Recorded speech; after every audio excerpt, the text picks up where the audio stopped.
Hello everyone.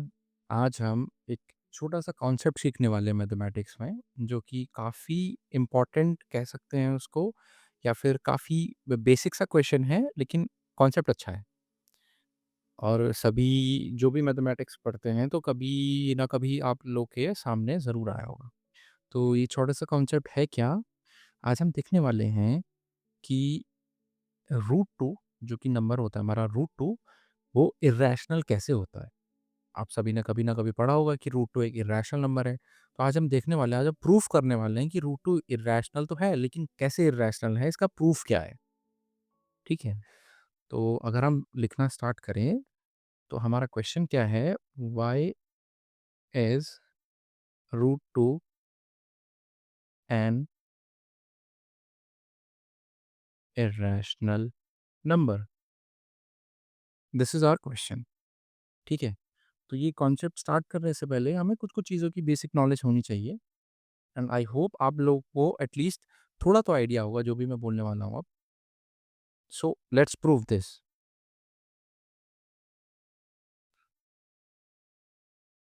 तो सबसे पहले जो मैं बेसिक आइडियाज़, जो मैं बेसिक नॉलेज आपको बोल रहा हूँ जो कि होनी चाहिए, आप लोगों ने कभी ना कभी ये पढ़ा ही होगा कि जो हमारे रियल नंबर्स होते हैं, वो 2 नंबर से मिलके बने होते हैं।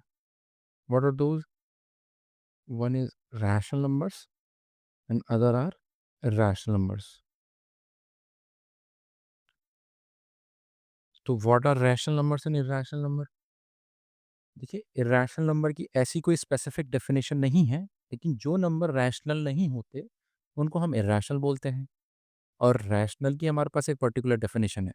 तो रैशनल को हम डेफिनेशन के थ्रू पढ़ लेंगे, और इर्रेशनल को हम, जो नंबर रैशनल नहीं होते, उनको इर्रेशनल बोल देंगे। अब सबसे पहले देख लेते हैं रैशनल नंबर क्या होता है। तो अगर आप लोग भूल चुके हैं या आपने पढ़ा है तो आपको क्लियर नहीं हुआ है, तो यहाँ पे देख लीजिए। रैशनल नंबर कौन से नंबर होते हैं? रैशनल नंबर वो नंबर होते हैं जिनको हम रेशो की फॉर्म में लिख सकते हैं। फॉर एक तो कौन से नंबर होते हैं? रैशनल नंबर वो नंबर होते हैं जिनको हम p बाई क्यू की, मतलब रेशो की फॉर्म में लिख सकते हैं। और ये p और q हमने कहाँ से लिए हैं? p और q हमारे इंटीजर्स हैं। ये z जो मैंने बनाया है, ये किस चीज़ का सिंबल होता है? ये होता है इंटीजर्स का सिंबल। तो p और q हमने कहाँ से उठाए हैं? इंटीजर्स में से। तो आई मीन टू से कि p और q जो है ये इंटीजर्स होने चाहिए, और q हमारा ज़ीरो नहीं होना चाहिए। क्यों? क्यों ज़ीरो नहीं होना चाहिए? अगर q ज़ीरो हो गया तो ये डिफाइन नहीं होगा। q अब अगर डिनोमिनेटर में ज़ीरो आ जाता है तो वो फॉर्म अनडिफाइंड हो जाती है, 1/0 टाइप बन जाती है, इन्फिनिटी बन जाती है। ठीक है? तो रैशनल की हमने डेफिनेशन पढ़ ली। क्या? कि रैशनल वो नंबर होते हैं जिनको हम रेशियो की फॉर्म में डिफाइन कर सकते हैं, p बाई q की फॉर्म में लिख सकते हैं, where p and q are from integers and q is not equal to zero.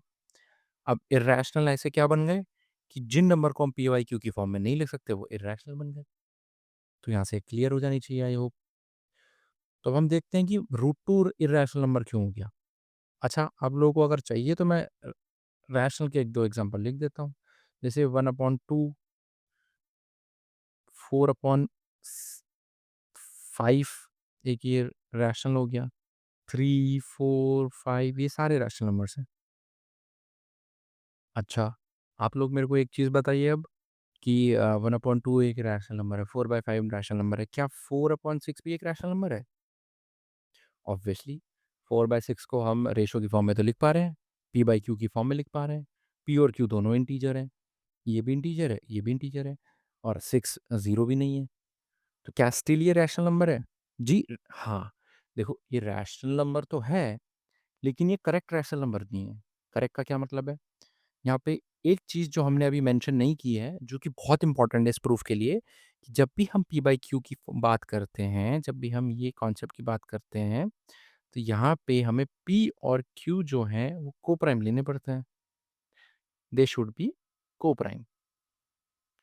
Co-prime क्यों होने चाहिए?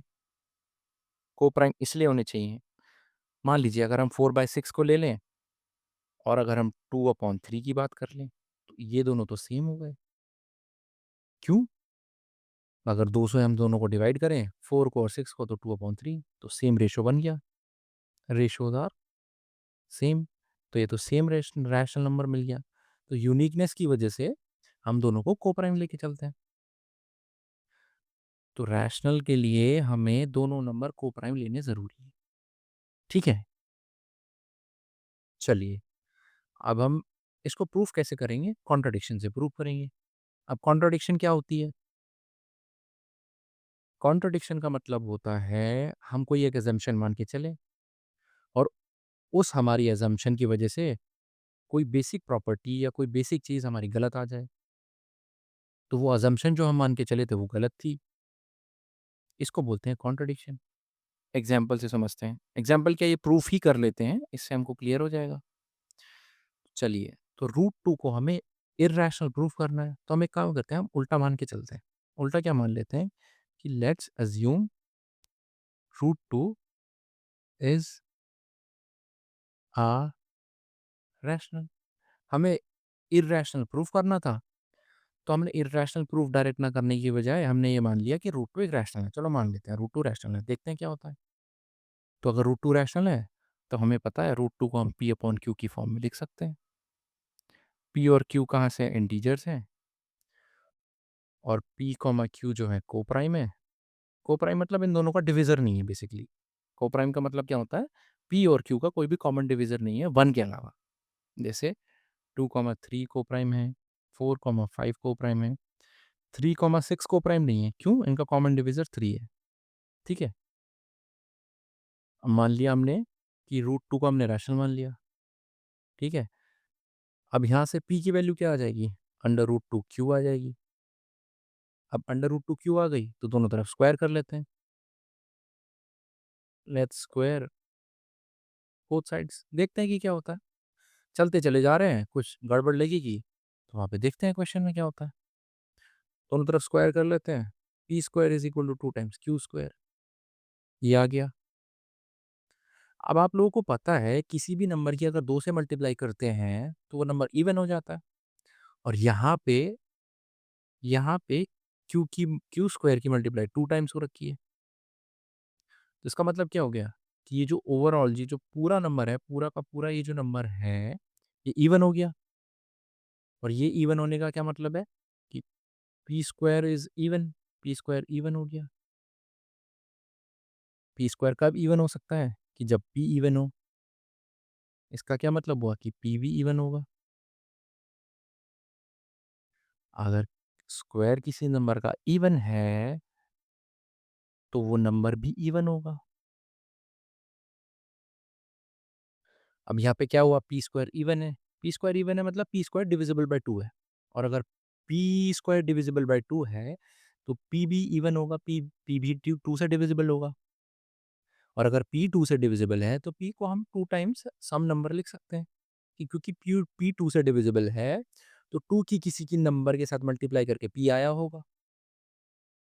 इसको हम फर्स्ट इक्वेशन मान लेते हैं। ये बहुत ईज़ी कॉन्सेप्ट है, अगर आप इसको समझने की कोशिश करो कि पी स्क्वायर इवन था, तो पी स्क्वायर इवन का मतलब क्या था कि पी स्क्वायर 2 से डिविजिबल है।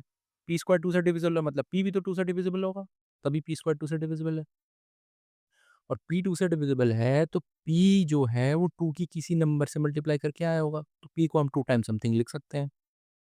अब पी को 2 टाइम्स समथिंग लिख सकते हैं। हमने एक ऊपर इक्वेशन लिखी हुई थी। कौन-सी इक्वेशन? ये वाली इक्वेशन कि p square is equal to 2 times q square. हमने पी को 2 टाइम्स एम लिख रखा है, जहाँ एम जो है वो इंटीजर्स में से कोई एक नंबर है। तो वहाँ पे इसको पुट करके देख लेते हैं। तो जब हम यहाँ पे पुट करेंगे तो ये क्या हो जाएगा, 2m का whole square is equal to 2 times q square. तो ये क्या हो गया? ये हो गया 4m square is equal to 2 times q square. अगर मैं 2 से ये कट कर लूँ तो 2m स्क्वायर हो गया, which implies q square is equal to 2 time m square. अब वही केस यहाँ पे हो गया। क्या हो गया? कि 2 इंटू m स्क्वायर हो रहा है, व्हिच इम्प्लाइज़ ये जो पूरा होल नंबर है, ये भी इवन हो गया।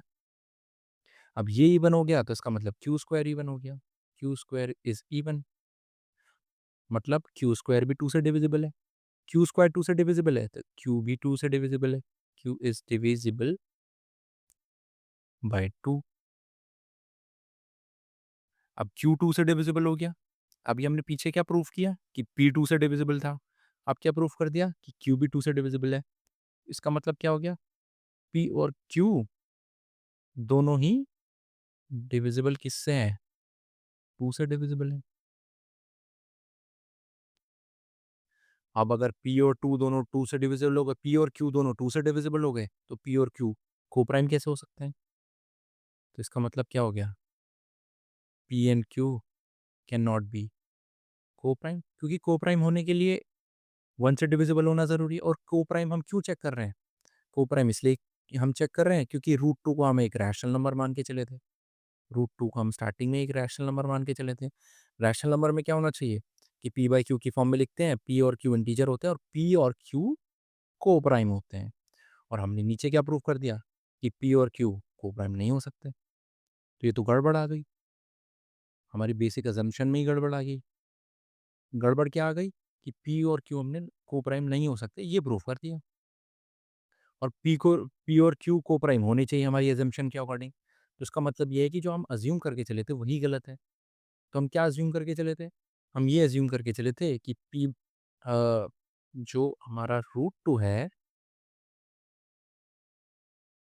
वो एक रैशनल है। हम ये अज़्यूम करके चले थे। तो इसका मतलब है हमारी ये जो अज़म्पशन है ये गलत है। तो रूट 2 रैशनल हो ही नहीं सकता। और अगर रूट 2 रैशनल नहीं हो सकता, तो बचा क्या? रूट 2 को इर्रेशनल ही होना पड़ेगा। क्यों होना पड़ेगा? क्योंकि रियल नंबर्स 2 ही नंबर से मिलके बने होते हैं, या तो रैशनल या इर्रेशनल। या तो कोई नंबर रैशनल हो सकता है या इर्रेशनल हो सकता है। रैशनल है नहीं, तो बचा क्या? इर्रेशनल। तो रूट 2 का मैंने इर्रेशनल प्रूफ कर दिया। इतना ईज़ी कॉन्सेप्ट था ये। आई होप आप लोगों को समझ में आया होगा। अगर आप लोगों के कोई भी डाउट्स हैं तो प्लीज़ कमेंट सेक्शन में ज़रूर लिखिएगा। I will try to solve them. अगर आपको वीडियो अच्छा लगा हो तो प्लीज़ सब्सक्राइब ज़रूर कीजिएगा। एंड अगर आप चाहते हैं कि मैं किसी एक स्पेसिफिक सब्जेक्ट पे वीडियो बनाऊं, तो please let me know in the comment section. And thank you very much.